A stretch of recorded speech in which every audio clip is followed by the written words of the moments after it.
Então nós vamos, como dissemos, dar sequência à nossa última aula, módulo 4, e também do estudo de amartiologia.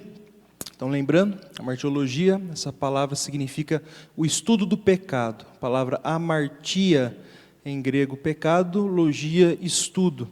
Uma coisa que nós falamos lá no começo do nosso curso, mas vale repetir para reforçar, é que quando nós estudamos teologia sistemática, que é o que nós estamos fazendo, ela tem uma sequência lógica, né? Então nós começamos vendo bibliologia, que é o estudo da palavra, ou seja, todo o nosso estudo é baseado na palavra. Então se nós não cremos que ela é de fato a palavra de Deus perfeita, inerrante, infalível, como nós vamos estudá-la, não é?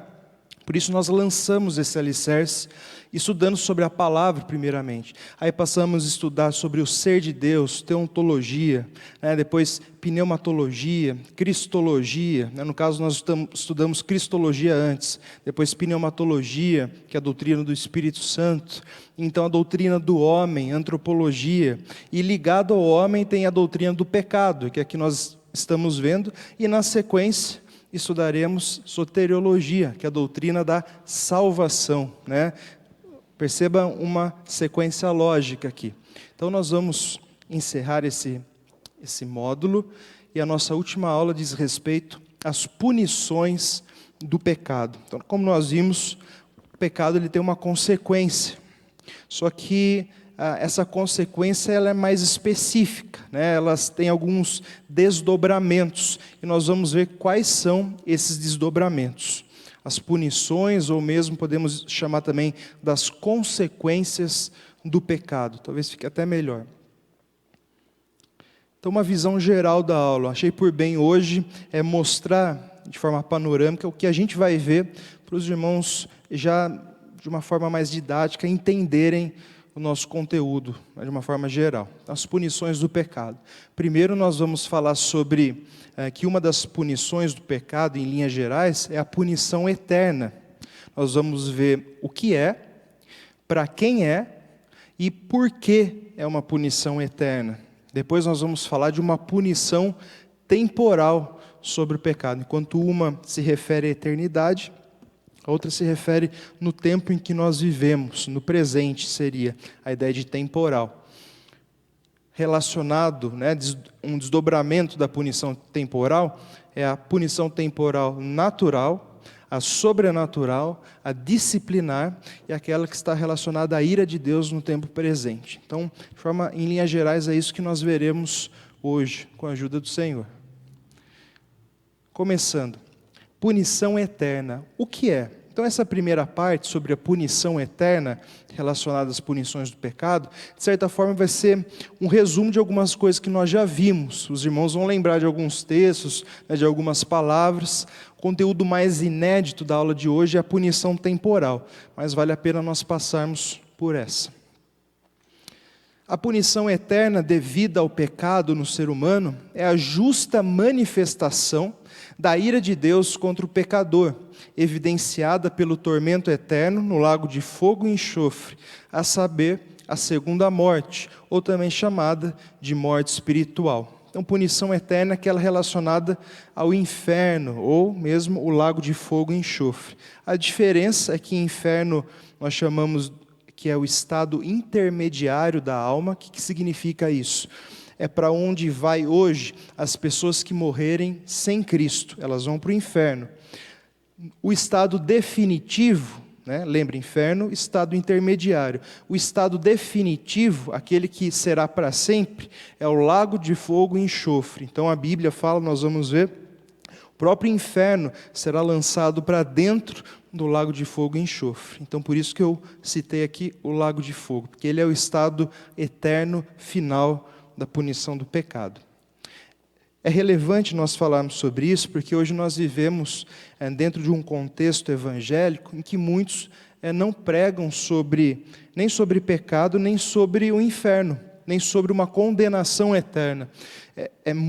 Cresce muito o número de líderes e de cristãos, de uma maneira geral, que não acreditam no inferno, que não acreditam numa punição eterna.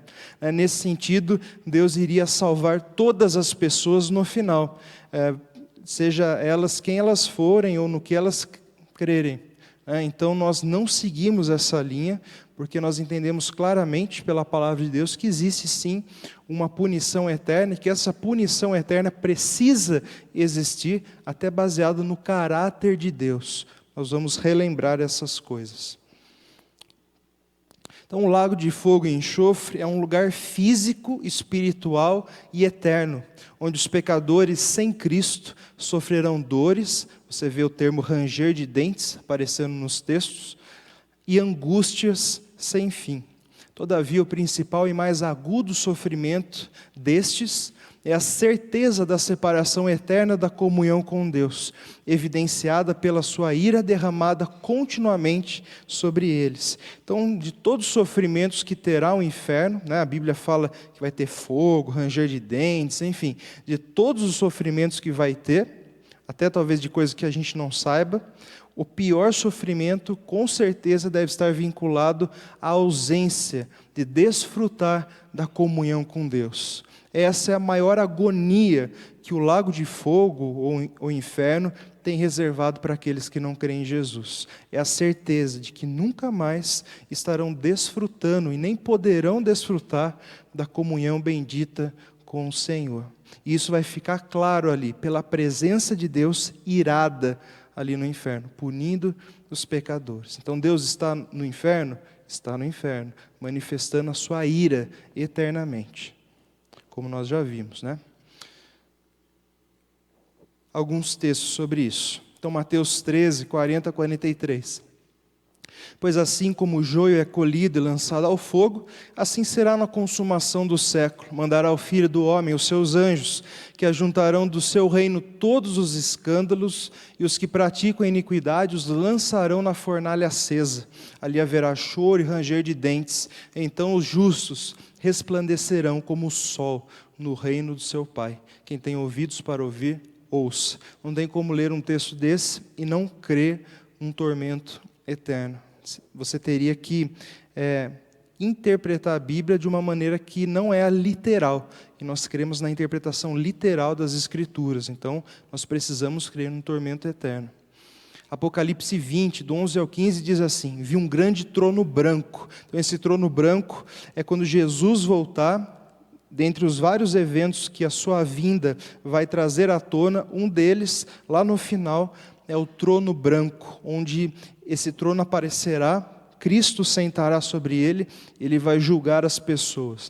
Então vi um grande trono branco, e aquele que nele se assenta, de cuja presença fugiram a terra e o céu, e não se achou lugar para eles. Vi também os mortos, os grandes e os pequenos, postos em pé diante do trono. Então se abriram livros, ainda outro livro, o livro da vida, foi aberto. E os mortos foram julgados segundo as suas obras, conforme que se achava escrito nos livros. Deu o mar os mortos que nele estavam. A morte e o além entregaram os mortos que neles havia, e foram julgados um por um segundo as suas obras. Então a morte e o inferno foram lançados para dentro do lago de fogo. Essa é a segunda morte, o lago de fogo. E se alguém não foi achado inscrito no livro da vida, esse foi lançado para dentro do lago de fogo. Então, pelo que o texto indica, alguns livros são abertos, inclusive o livro da vida. O texto fala de um julgamento de obras, provavelmente tanto dos cristãos, porque nós temos outros textos que remetem a um julgamento de obras dos crentes, como 1 Coríntios 3, e também o próprio julgamento dos incrédulos, segundo as suas obras. Então, provavelmente nesses livros, o que parece, nós não temos certeza disso, que estão as nossas obras, as obras das pessoas. Mas existe um livro que decide o destino eterno das pessoas, que é o livro da vida. Se o nome estiver ali, é céu. Se não estiver ali, é lago de fogo. O destino eterno é decidido pelo livro da vida. Aqueles que creem em Cristo têm o seu nome ali. Aqueles que não creram em Cristo não estão ali. Os outros é só perda e ganho de galardão. Então, é isso que indica o texto. Punição eterna. Para quem é a punição eterna? Então, nós já falamos, mas vale repetir até como um resumo. Todos são merecedores da punição eterna, uma vez que todos são pecadores. Todos são pecadores, pois todos pecaram em Adão, o representante da humanidade. Então, por que todas as pessoas são pecadores? Porque o nosso representante, o representante da humanidade, Adão, caiu em pecado e com ele nós, a humanidade, caímos em pecado. Nós vamos logo relembrar o texto que diz isso, mostrando assim então que nós nascemos já nessa condição. Nós já nascemos pecadores. Nós não nos tornamos pecadores ao longo da nossa vida. Nós já nascemos nessa triste condição e dignos da punição eterna. Todos nascem com o pecado imputado, ou seja, lançado sobre si, e evidenciam essa realidade com atos pecaminosos ao longo da sua vida. Então nós pecamos porque somos pecadores, e não o contrário. Base bíblica, Romanos 3:23, todos pecaram e carecem da glória de Deus. Romanos 5:12, que mostra o pecado de Adão que se vinculou a nós. Portanto, assim como por um só homem entrou o pecado no mundo, e pelo pecado a morte, assim também a morte passou a todos os homens, porque todos pecaram. Salmo 51:5, Davi falando, eu nasci na iniquidade, e em pecado me concebeu a minha mãe. Textos que falam do pecado já sobre aquele que nasce. Provérbios 22:15, a estultícia está ligada ao coração da criança, mas a vara da disciplina afastará dela. Então a estultícia está ali, vinculada ao coração da criança. A punição eterna, por que precisa ser eterna? Deus não está sendo muito duro, muito severo em aplicar uma punição desse rigor, uma punição eterna? Uma punição eterna é devida ao pecado, pois todo pecado é sempre um ato de ofensa, em primeiro lugar, contra Deus. Então nós vimos isso, nós estamos lembrando aqui, nós vimos que pecado é errar o alvo. E qual é o alvo? O alvo é quem Deus é. O nosso objetivo é sermos imitadores de Deus. Algo é bom, porque Deus é bom, e aquilo tem a ver com Deus, com o seu caráter. Algo é ruim, porque isso não tem nada a ver com o caráter de Deus. Então, quando nós erramos o alvo, nós fugimos do caráter de Deus, e nós acertamos o lugar errado. Por isso, todo pecado, em primeiro lugar, é pecado contra Deus. Isso precisa ficar sempre muito claro. Deus, o ser ofendido, então, pelo nosso pecado, é infinitamente santo, puro, justo e imaculado pelo pecado, de forma que uma única ofensa contra o caráter desse supremo ser deve ser punida justamente de forma também infinita. Então, se nós estamos falando de um ser infinitamente justo, santo e puro, o rigor da punição pela ofensa contra esse ser deve ser de tamanha medida, infinita também. Então, quanto maior é o ser, quanto mais digno, mais honrado é o ser ofendido, maior é a punição devida àquele a quem ofendeu. Então, nesse sentido, se Deus é infinitamente santo, a punição devida, ela também deve ser infinita. Base bíblica, Salmo 51:4, Salmo de arrependimento de Davi. Nós já vimos esse texto. Pequei contra ti somente, fiz o que é mal perante os teus olhos, de maneira que serás tido por justo no teu falar e puro no teu julgar. Ele tinha adulterado, tinha matado Urias, mas ele disse, pequei contra ti somente. Ele reconheceu que, em primeiro lugar, os seus atos eram uma ofensa a Deus, de modo que Deus seria justo em puni-lo como ele quisesse. Percebe? Porque é uma ofensa contra o Senhor. Por isso a retribuição da parte de Deus é justa. Abacuque 1:13, parte A. Tu és tão puro de olhos que não podes ver o mal, e a opressão não podes contemplar. Então, Abacuque refletindo, e falando até de forma poética sobre o caráter de Deus, a pureza que ele emana, a pureza que vem do seu ser, do seu caráter.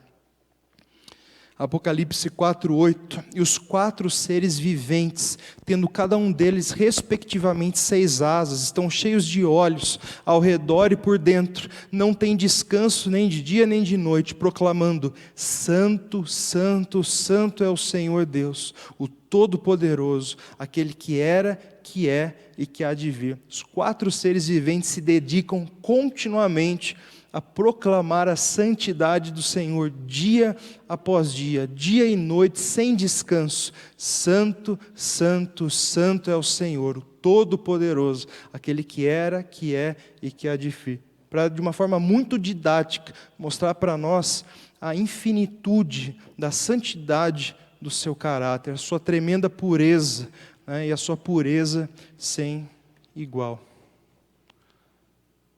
Enfim, chegamos na parte mais inédita do nosso estudo.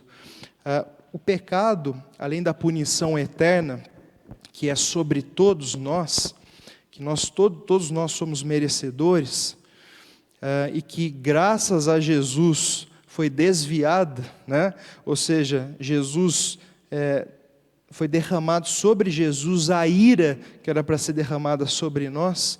Por isso que nós estamos livres, né, da punição eterna, nós vimos isso, mas vale lembrar. Jesus é aquele que foi punido, castigado no nosso lugar, para que, enfim, ficássemos sem essa punição eterna. Ele podia fazer isso, porque era Deus verdadeiramente e porque era homem verdadeiramente. Então, por essa razão, nós podemos ter a certeza de escaparmos da punição eterna, não por causa de méritos pessoais, mas tão somente pela obra perfeita de Jesus. Mas o pecado também tem punições temporais, no presente, sobre essa vida. O nosso pecado tem consequências aqui, e é sobre essas que nós vamos falar, sobre as consequências ou punições temporais presentes do nosso pecado. Em primeiro lugar, as punições, as consequências naturais. Se refere às consequências naturais do pecado no tempo presente. Toda ação gera uma reação natural no ambiente e nas pessoas. Então, por exemplo, é normal que alguém mentiroso perca a confiança das pessoas ao seu redor, não é? Se você convive com alguém que você sabe que é mentiroso, você consequentemente não vai confiar na pessoa. E essa vai ser a consequência da pessoa por ter o hábito da mentira. Ela vai perder a confiança das pessoas ao seu redor. Essa é uma consequência natural, normal de alguém que tem um hábito de mentir. É natural alguém ser preso se for pego roubando. Então perceba, são consequências naturais. Você plantou o mal, você vai colher o mal. Você plantou o bem, vai colher o bem. Então nesse sentido, né, são as coisas mais tranquilas referentes a isso, é mais fácil de entender. Então Deus pode usar as autoridades para executar, né? Então a polícia, os governantes estão aí justamente para punir os atos errados, aquilo que prejudica as pessoas, prejudica a sociedade de uma forma geral, é contrário às leis do nosso país. Então, muitas dessas punições temporais, naturais, são executadas pelos governantes, pelas autoridades do nosso país, no caso. Alguns textos para isso. Então, Gálatas 6:7, não vos enganeis, de Deus não se zomba, pois aquilo que o homem semear, isso também ceifará. Então esse texto se refere a tanto consequências naturais, também as sobrenaturais. Mas o nosso foco aqui primeiro é as naturais. Então, assim é a vida, né? Você quer ter uma boa profissão? É natural que você tenha se você estudar, se dedicar, tiver um bom caráter, né? Isso você tende a crescer na vida. Você quer ter uma família abençoada? Você tem que se dedicar à sua esposa, aos seus filhos, em primeiro lugar ao Senhor. Percebe? Você colhe aquilo que você planta. Então são as consequências naturais dos nossos atos. Romanos 13, do 1 ao 4, ele vai dizer a parte dos governantes. Todo homem esteja sujeito às autoridades superiores, porque não há autoridade que não proceda de Deus, e as autoridades que existem foram por Ele instituídas. Então, nessa primeira parte, Paulo está falando que todos que estão sobre nós, em termos de autoridade, foram instituídas pelo Senhor, inclusive as más. Tanto é que na época que Paulo escreveu Romanos, quem reinava, que era imperador, era Nero, né? Aquele sujeito que ateou fogo na cidade de Roma para culpar os cristãos. Então, Paulo reconhecia que quem colocou aquele sujeito ali era Deus, e que porque Deus o havia estabelecido, nós devemos honra, mesmo sendo ele mau, né? Naquilo que não, obviamente, não contraria a palavra de Deus. De modo que aquele que se opõe à autoridade resiste à ordenação de Deus, e os que resistem trarão sobre si mesmo condenação, porque os magistrados não são para o temor quando se faz o bem, e sim quando se faz o mal. Queres tu não temer a autoridade? Faze o bem, terás louvor dela, visto que a autoridade é ministro de Deus para teu bem. Entretanto, se fizeres o mal, teme, porque não é sem motivo que ela traz espada, pois é ministro de Deus, vingador, para castigar o que pratica o mal. Então, por isso que eu disse que Deus usa as autoridades para punir o mal, como uma consequência natural do seu ato. Então, você fez algo de errado, você vai ser cobrado por aquilo, seja pelo seu patrão, pelo professor, diretor, pela polícia, pelo governante, enfim, você será cobrado pelas autoridades, e Deus as usa para isso. Essa é mais simples, da gente entender. Nós temos a punição temporal sobrenatural. O que é isso? Então, a natural é aquelas que a consequência está ligada ao ato, está claramente conectada com o ato, essa que acabamos de ver. A sobrenatural é quando as consequências aparentemente não têm conexão com o ato da pessoa. Eu vou explicar para você entender melhor. Então, se refere às consequências sobrenaturais do pecado no tempo presente. São consequências provocadas pelos pecados da pessoa que atingem uma ou mais áreas naturalmente desconectadas com o pecado cometido. Então, Deus pesa em outras áreas da vida da pessoa, que não aquelas conectadas diretamente com o pecado cometido.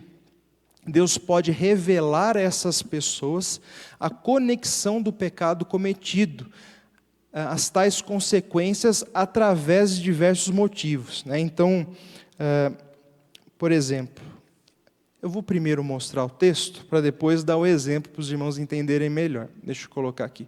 A disciplina eclesiástica, especialmente no seu último estágio, é um exemplo dessa situação. Vou pôr o texto, vocês vão entender melhor. Então, o texto de Ageu, o que estava acontecendo aqui? O povo tinha acabado de voltar do exílio babilônico, no caso já era o Império Medo-Persa que dominava. Então o povo já tinha voltado, já tinha se estabelecido há um tempo na sua terra, só que cada um começou a construir a sua própria casa, enquanto a casa do Senhor, o templo, estava em ruínas, estava destruído. E aí Deus se revela através do profeta Ageu para cobrar o povo nesse sentido. Olha, cada um está correndo atrás da própria casa, casas bonitas, o texto fala apaineladas, que era uma casa mais chique, Cada um construiu a sua própria casinha, mas a casa do Senhor permanece em ruínas. Ninguém se preocupou ainda em levantar a casa do Senhor. E aí o texto mostra consequências desse pecado sobrenaturais na vida do povo. É isso que eu quero mostrar para vocês. Olha só.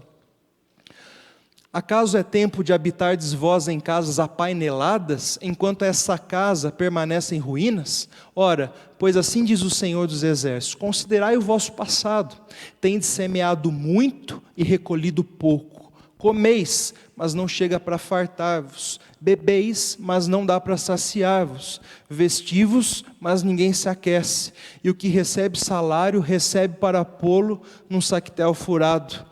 Assim diz o Senhor dos Exércitos, considerai o vosso passado, subi ao monte, trazei madeira, edificai a casa, dela me agradarei e serei glorificado, diz o Senhor.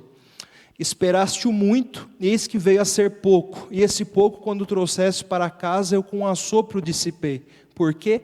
diz o Senhor dos Exércitos, por causa da minha casa, que permanece em ruínas, ao passo que cada um de vós corre para a sua própria casa. Por isso o céu sobre vós retém o orvalho, e a terra os seus frutos. Fiz vir a seca sobre a terra e sobre os montes, sobre o cereal, sobre o vinho, sobre o azeite, sobre o que a terra produz, como também sobre os homens, sobre os animais e sobre todo o trabalho das mãos. Olha só que interessante, como consequência da negligência do povo para com as coisas do Senhor, para aquilo que ela era devida ao Senhor, Deus pesou a mão em toda a vida do povo. Eles comiam, mas não se saciavam tanto. Recebiam o seu salário para colocá-lo numa bolsa furada, num saquetel furado, ou seja, não rendia. A terra não produzia como deveria produzir. Vinha seca sobre a terra. Então veja, um pecado de negligenciar a construção do templo afetou em coisas aparentemente desconectadas com aquilo, mas porque Deus estava colocando a sua mão sobre o povo. Isso que são consequências sobrenaturais. E aqui Deus estava revelando que tudo aquilo que estava acontecendo era em razão da negligência do povo ao Senhor.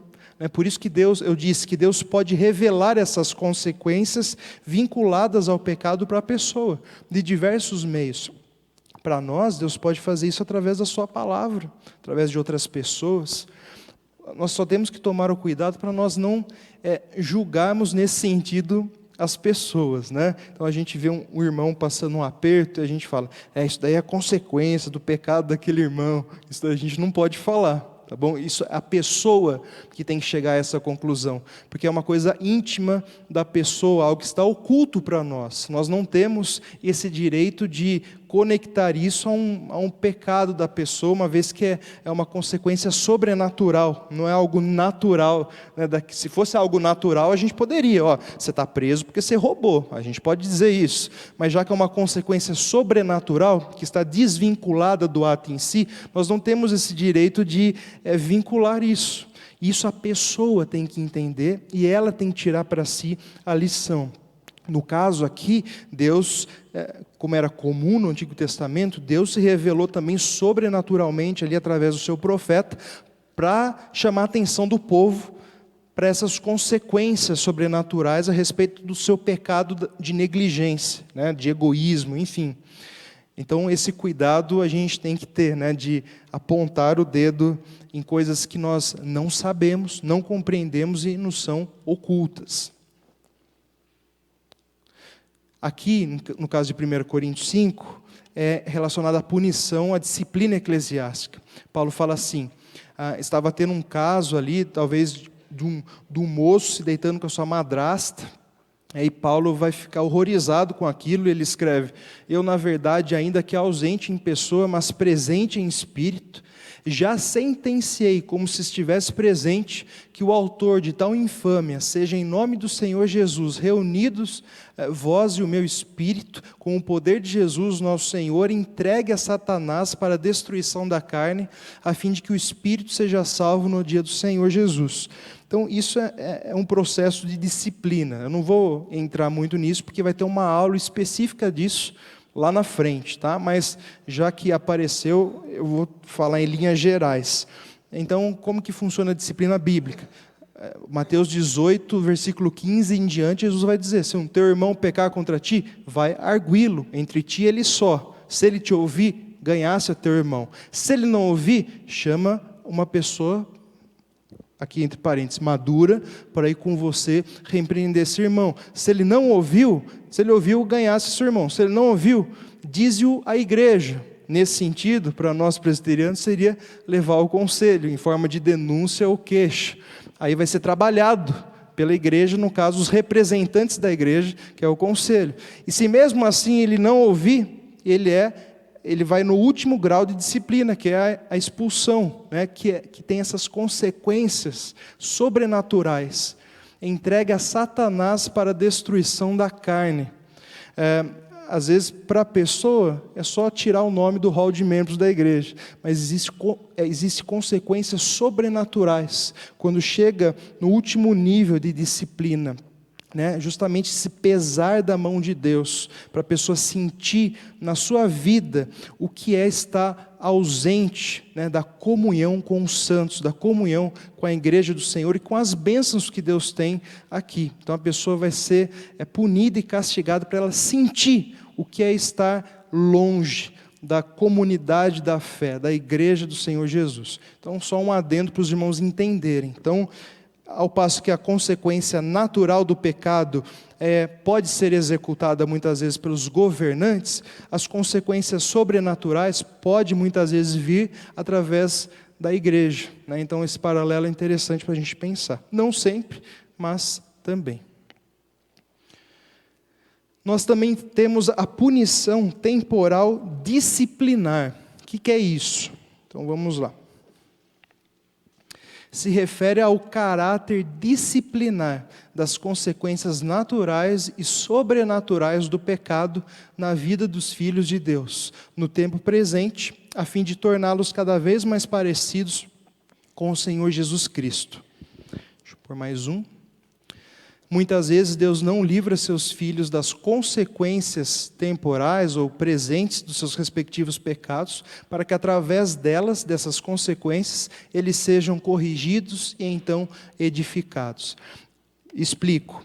Então você tem a consequência de um pecado seu, independentemente se é uma consequência natural do seu pecado ou uma consequência sobrenatural do seu pecado. Se você é filho de Deus, ele vai usar essas consequências em caráter, de forma disciplinar sobre a sua vida. Por quê? Porque você é filho de Deus em Jesus.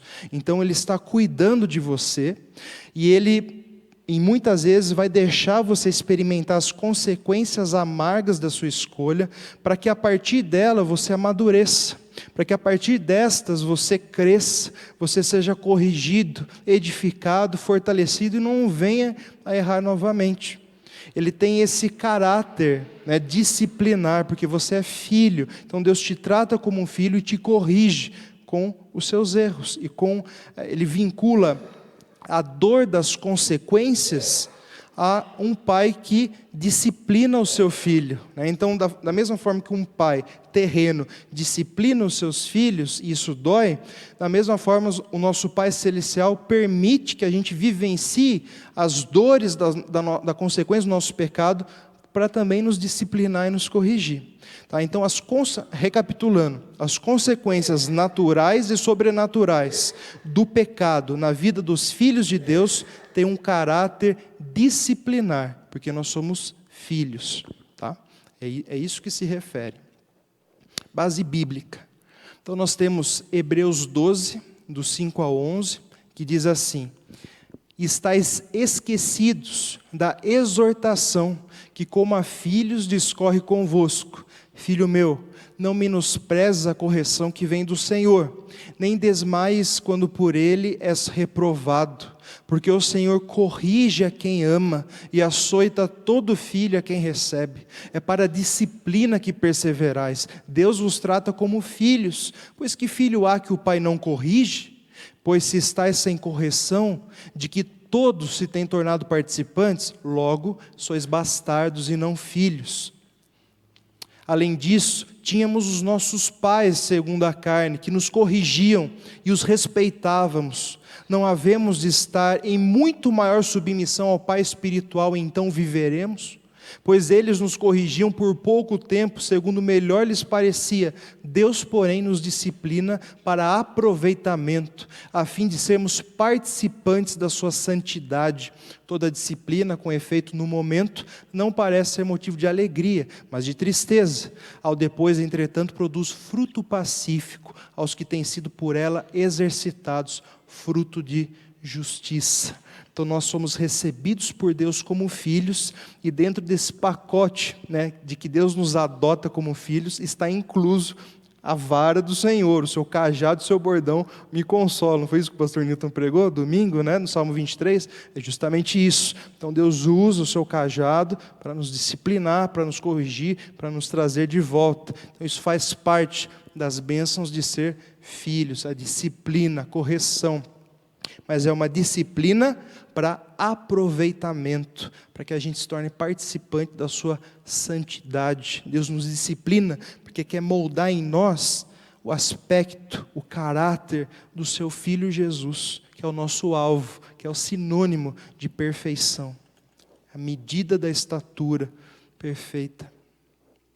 Romanos 8, 28, 29, que nós tanto citamos, diz a respeito disso também. Sabemos que todas as coisas cooperam para o bem. De quem? Daqueles que amam a Deus. Então você pode dizer isso para alguém que é filho de Deus. Todas as coisas cooperam para o bem daqueles que amam a Deus, daqueles que são chamados segundo o seu propósito. Porquanto aos que de antemão conheceu, também os predestinou para serem conformes à imagem do seu Filho, a fim de que ele seja o primogênito entre muitos irmãos. Então, quando a gente fala o versículo 28, a gente tem que entender o 29, porque se você falar só o 28, todas as coisas cooperam para o bem daqueles que amam a Deus, daqueles que são chamados segundo o seu propósito. Aí você pergunta, todas as coisas cooperam para o bem? Que bem é esse? O que bem é esse que todas as coisas cooperam para mim? Qual é esse bem? O versículo 29 responde, para que nós sejamos feitos à imagem de Jesus. Então, tudo coopera para o nosso bem, em que sentido? No sentido de que tudo que acontece na vida do Filho de Deus está sendo usado por Deus para lapidar nele a imagem do seu Filho. Nesse sentido, nós ligamos esse versículo ao aspecto disciplinar das consequências do nosso pecado, porque tudo coopera para o nosso bem. E nós temos, por fim, a punição ainda temporal no presente da ira de Deus, a ira de Deus presente. Se refere à ira de Deus manifestada nas consequências naturais e sobrenaturais do pecado, dos incrédulos já no tempo presente, antes da vinda do Senhor e na própria vinda do Senhor. Então veja bem, se por um lado, se para os filhos de Deus as consequências naturais e sobrenaturais têm um caráter disciplinar, para aqueles que não são filhos, para aqueles que são incrédulos, tanto as consequências naturais como sobrenaturais dos seus pecados têm uma consequência de manifestação da ira de Deus sobre eles. Isso não significa que Deus não os ama também.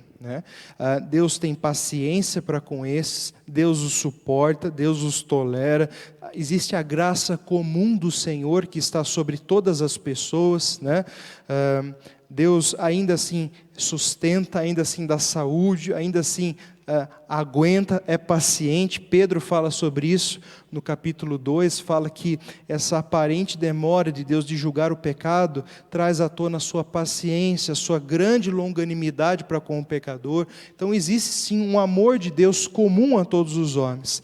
Deus decidiu amar mais os seus filhos. Por quê? Não sabemos, é incondicional, nós não merecemos. Ele decidiu nos amar de uma forma especial e sacrificando o seu Filho por nós, porque Ele quis assim, não porque nós merecíamos, mas existe um amor de Deus que é comum a todos, demonstrado no caso dos incrédulos, pela paciência de Deus, por essa graça comum, pelo sustento de cada dia. Paulo vai falar em Atos das estações do ano, da colheita. Isso daí atinge a chuva que cai sobre justos e injustos. Então existe um amor comum, uma graça comum de Deus.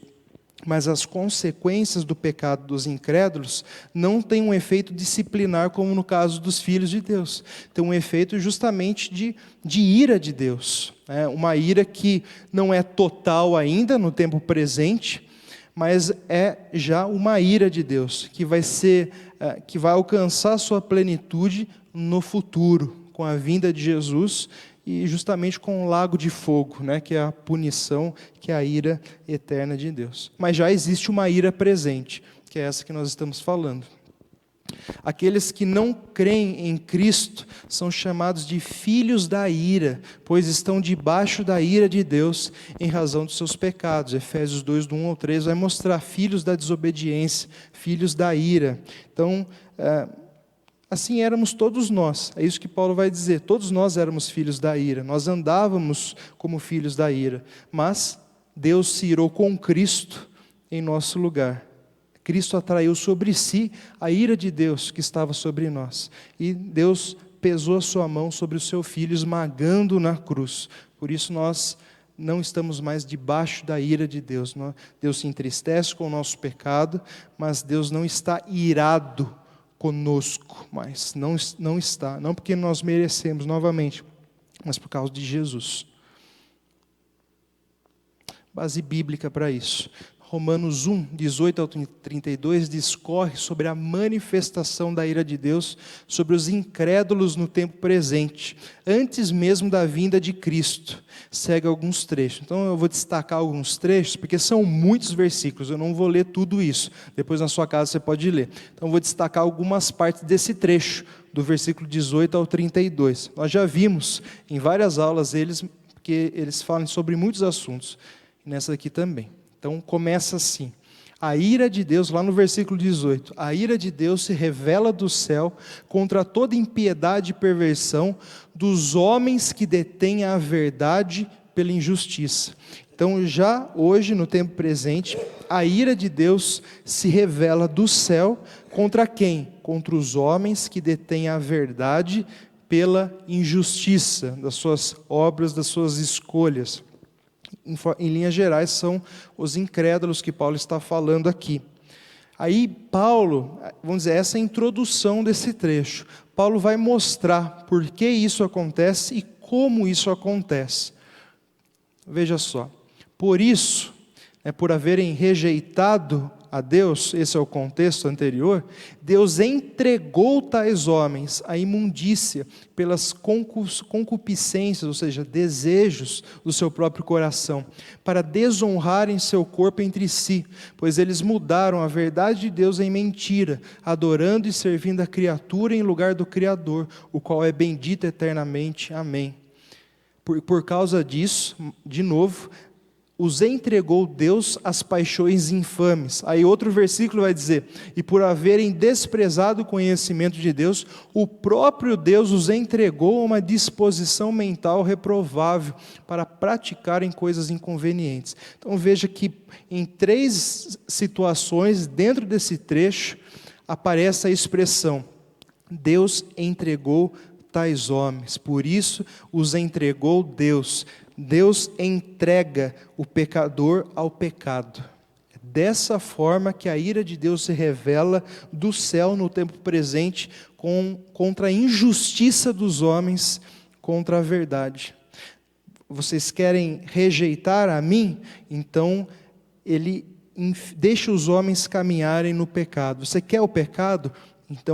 Então vai, e entrega esses homens a uma disposição mental reprovável, a uma vida pecaminosa, para praticarem coisas, como fala, infames, coisas terríveis, coisas escandalosas, a imundícia dos seus próprios pensamentos, do seu próprio coração. Então o homem sem Deus, ele vai se corrompendo, ele vai se definhando. E a gente pensa, muitas vezes a gente associa o pecado a coisa boa, né? Tanto é por isso que muitas vezes as pessoas falam, nossa, eu vou na igreja, não pode fazer isso, não pode fazer aquilo. Já ouviu alguém falando assim? Por quê? Porque a pessoa associa o pecado a coisa boa, e parece que a igreja e Deus são os maiores estragas, prazeres que existem. Muito pelo contrário. O pecado é tão ruim que a ira de Deus se manifesta dando aos pecadores mais pecado. É isso que o texto está dizendo.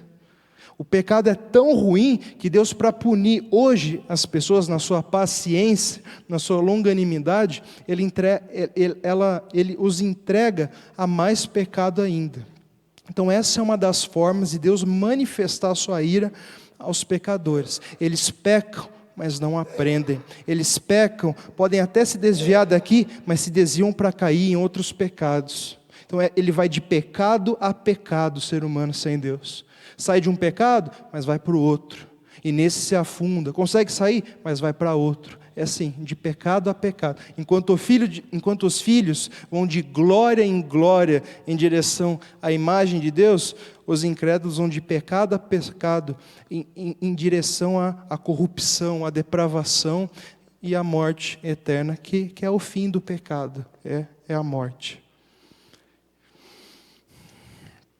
E existe também, vamos dizer, essa daqui, anterior, é a manifestação da ira no tempo presente, antes da vinda de Jesus.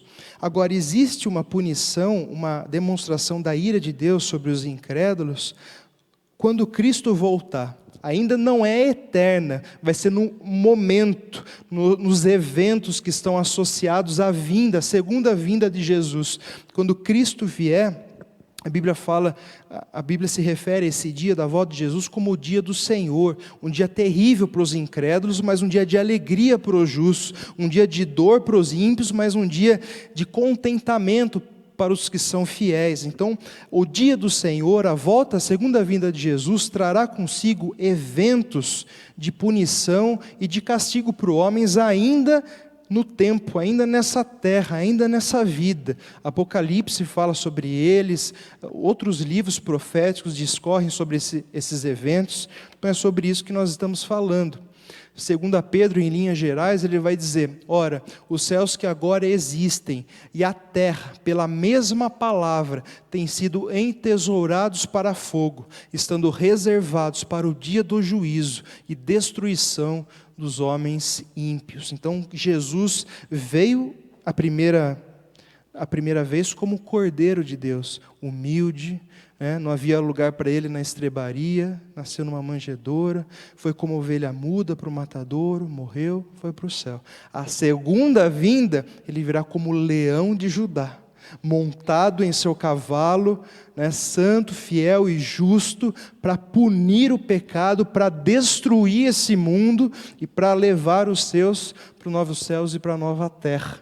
Então ele vem para julgar a segunda vez. Esse Jesus que o pessoal fala que é fraco, que é pobrezinho, enfim, eles o verão como leão vindo na sua segunda vinda. Então é interessante esse aspecto. Então, resumindo aqui, nós temos a punição eterna, que é aquilo que nós vimos, que se refere ao inferno, ao lago de fogo e enxofre. Essa punição eterna está sobre todos nós, porque todos nós pecamos, e a solução para ela é se arrepender e crer em Jesus como seu único e suficiente Salvador.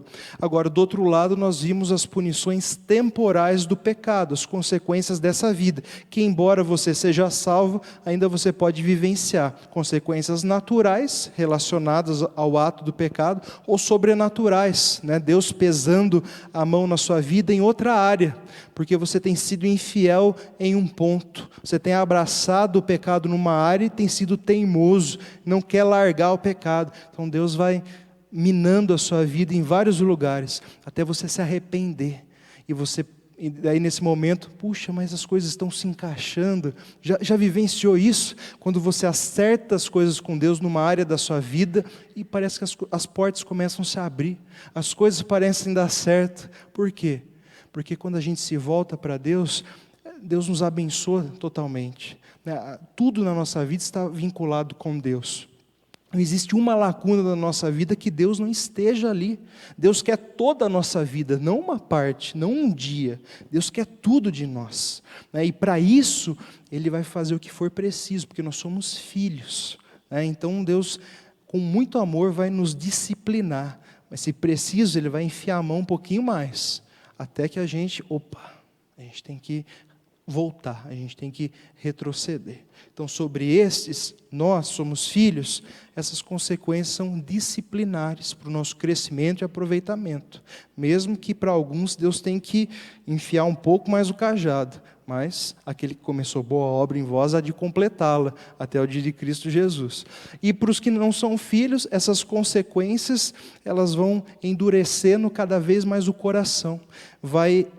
Em vez de amolecer, que é o efeito sobre os filhos, vai endurecendo o coração, a consciência vai ficando cauterizada, a pessoa vai se tornando cada vez mais insensível, e ela vai de pecado a pecado se corrompendo. E até um cuidado aqui, porque o crente, ele pode voltar a ser escravo do pecado. E Deus, muitas vezes, usa de uma severidade maior para nos trazer de volta. Então fica o cuidado que nós devemos tomar. Então, de linhas gerais, resumindo, né, foi isso que nós vimos. Uma última pergunta para a gente encerrar. Existe pecadinho e pecadão? Né? Lembra, várias pessoas perguntam isso, né? Existe pecadinho e pecadão? Então, alguns vão falar não, outros sim. E para agradar os dois lados, a resposta é sim e não. Tem áreas que sim e tem áreas que não. Então, diante daquilo que a gente viu, para a gente refletir. Sim, no aspecto punitivo temporal, relacionado às consequências e escândalo do pecado no tempo presente. Então, obviamente, você fez uma coisa mais severa, você vai colher frutos mais amargos, tem consequências piores, né? Deus fala que dos mestres serão cobrados um juízo maior por causa da sua posição. Provérbios fala de pecados, ele coloca um pecado lá do outro e fala, o sexto é muito pior, aquele que semeia contenda entre os irmãos. Então, existe na Bíblia pecados que têm consequências mais severas, trazem danos mais severos, escândalos maiores. Então, existe sim diferença no aspecto das consequências presentes do pecado. Nesse sentido, existem pecados mais graves, que precisam de uma punição mais severa. Existem tratamentos mais severos. Então, existe sim na questão temporal. Mas não, e normalmente a gente fala não pensando na eternidade, justamente. Não no aspecto punitivo eterno, pois o ser humano já está condenado por causa da imputação do pecado sobre si. E qualquer pecado em si já é merecedor da punição eterna. Então, independente do tamanho do pecado, a punição é eterna. Então, isso se torna irrelevante, né? No aspecto eterno. Então, veja, você pode responder sim, pensando no aspecto presente, e não pensando no aspecto eterno. Não? Então, forma para a gente resumir de novo a nossa aula e mostrar uma pergunta que nos é feita muitas vezes, né? Depois eu mando para os irmãos. Amém?